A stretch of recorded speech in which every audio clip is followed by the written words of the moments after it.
नमस्कार दोस्तों, स्वागत है आपका हिंदी नॉलेज शो में। तो दोस्तों, आप अपनी स्क्रीन पर देखिए, ये इस समय हालात हैं चीन के।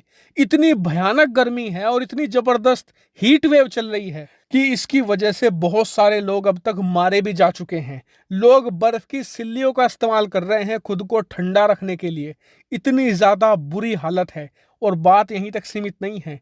इतनी भीषण गर्मी में लोगों को क्या चाहिए होती है? बिजली। चीन के बड़े बड़े शहरों में बहुत ज्यादा लंबे लंबे पावर कट लग रहे हैं। यहाँ तक कि चीन के जो बड़े और अमीर राज्य हैं ना, और उनके जो बड़े शहर हैं, राजधानियां हैं, वहां पर भी घंटों घंटों तक बिजली गायब हो रही है।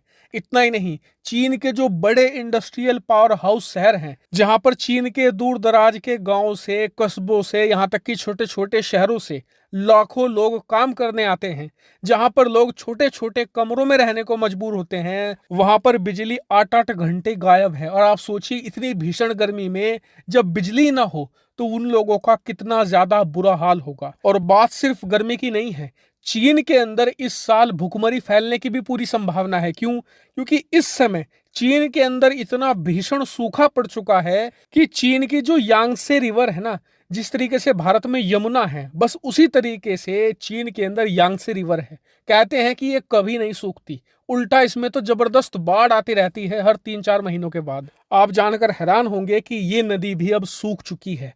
अब ये किसी नाले जैसी लग रही है, इतना ज्यादा पानी कम हो चुका है। और आपको बता दूं, ये नदी चीन के करीबन 20 से लेकर 30 करोड़ लोगों को पीने का पानी उपलब्ध करवाती है। अब चीन में पानी का संकट भी हो सकता है। और इतना ही नहीं, इस नदी के अलावा चीन में बाकी छोटी और बड़ी कई सारी नदियां हैं जिनका पानी बिल्कुल खत्म हो चुका है। और इस वजह से चीन के कई राज्यों की फसल तो बिल्कुल खत्म हो चुकी है, खड़ी खड़ी जल चुकी है। और फसल तो छोड़ ही दीजिए, जो जंगल है वहां पर भी सूखा पड़ चुका है। और इसी वजह से चीन के बहुत सारे बड़े भूभाग में जंगल की आग की खबरें आ रही हैं कि जंगलों में आग लग चुकी है।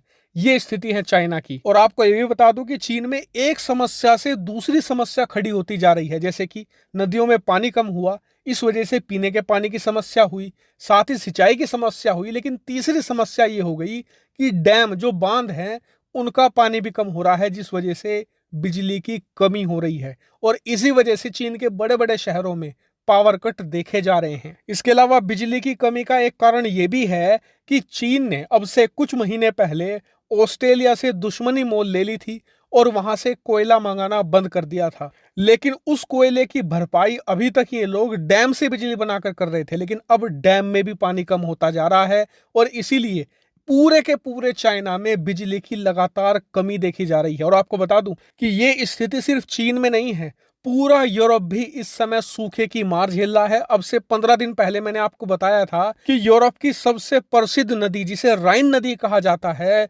उसका स्तर बहुत ही ज्यादा नीचे चला गया है। लेकिन अब यूरोप में 15 दिन के बाद हालात और बदतर हो चुके हैं। और अगर आपको भी यूरोप के हालात डिटेल से जानने हैं तो मुझे कमेंट करके बता देना, मैं आपको सारी चीजें डिटेल से बताऊंगा। फिलहाल इस वीडियो में इतना ही। Thank you very much for watching video.